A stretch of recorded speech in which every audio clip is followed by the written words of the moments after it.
Hello everybody, I hope you're keeping really well. So, I'm going to take a quick look at grinding tools. Okay, not everybody chooses to do this, but in a way we all kind of grind our edges, whether we profess to using a power grinder or not. So, let's take a look at these two diagrams. Now this is a cross-sectional view of, say, a chisel or a plane iron. Okay, and we can see here we've got the single bevel approach, which is probably something we think of when we reflect on traditional, maybe Japanese methods. And also some people just maintain their tools that way, sometimes with maybe a slightly rounded edge to the tool as well. You know, whatever you want to do, that's fine. And also there's this method where you grind a shallower bevel and then you hone a smaller bevel on the front. Now the concern can be with some people that if you use a grinder, you're going to use up a lot more of your tool. You're going to reduce all your tool steel because you're grinding away all of your metal. And that's completely wrong. You should never worry about using a grinder and wasting tool steel if you're using a grinder properly. So the key is, if we look at that sketch here, if I were to grind this bevel because it's getting a little bit long and it's taking a little bit too long to raise the burr, all you'd be looking to do is to grind it in such a way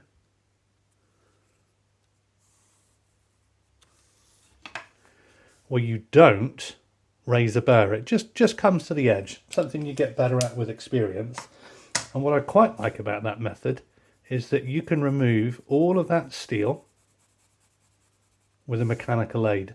And that can be a hand cranked grinder, can be one of those kind of belt grinders like the Sorby Pro Edge, can be one of the water bath grinders, or a high-speed grinder, whichever you choose. But you never raise a burr. The tool never gets any shorter.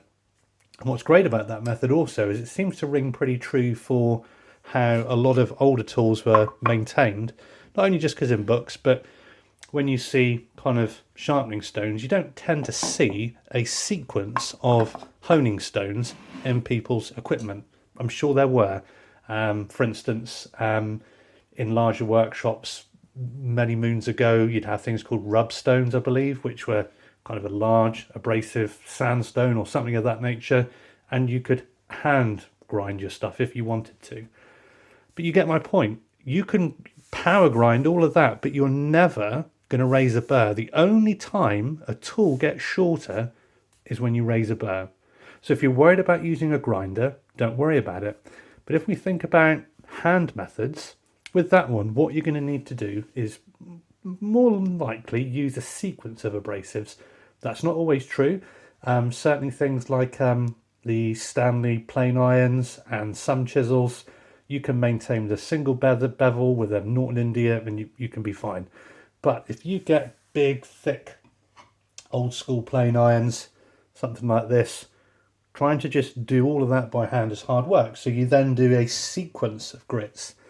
And then because you're working the whole bevel, you hit that with quite an aggressive abrasive. You might drop down as low as, I don't know, 120, 240, something like that. Then you might progress up to whatever grit level you feel is appropriate. Doesn't matter, you know, you'll discover what's best for you. But again, that will reduce the length of the tool just as quick, if not quicker, because with this one I would say there's a bit more of an art to learning how much you've got to spend on your first stone. You can easily start reducing the length of it. So what I do prefer personally with this method is that it gives me some nice control, and with one stone I can raise a burr and remove a burr, and that does the job. Now, something interesting to look at here, this is, and it'll be difficult for you to see, I think it'll be actually impossible, but this is a you see there, an early Stanley rule and level, and it's an old plane iron. It's a big one. It'd fit into a number 8 size plane, and it's pretty much right up to the slot. Now, if we look at the bevel as well, this is just something I found. You can see there, it's a laminated iron. You can kind of see the transition there. So we've got the softer backing, still got the tool steel. Although it's old, you can still see that honed bevel on the edge. And if I drop you down, I'll just pause it while I do that. Okay, so if we look, if I hold it on its primary bevel, look how low that's been ground. Now I'm holding it right down, that's where it is, you know? And the benefit of that is you can see how long that grind bevel is. That means you can keep honing away quite happily. Now you can see that chisel we restored a little while ago, that one's at 25 degrees. If I pinch that one down, that raises up much higher. Okay, something more like that. That's kind of what you would call by the book. But you can choose to do whichever you want to do. It doesn't matter.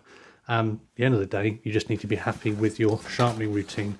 But what you need to know is that a power grinding method will not reduce the length of your tool 1 times, 2 times, 3 times, 4 times quicker than hand methods. It'll be either exactly the same, or potentially you'll take off even more material with hand methods. And the other nice thing with a grinder is if you've got to restore a tool, or say you drop something on the floor, if you've got a powered grinder, that's the only time you would take it back just to remove that defect.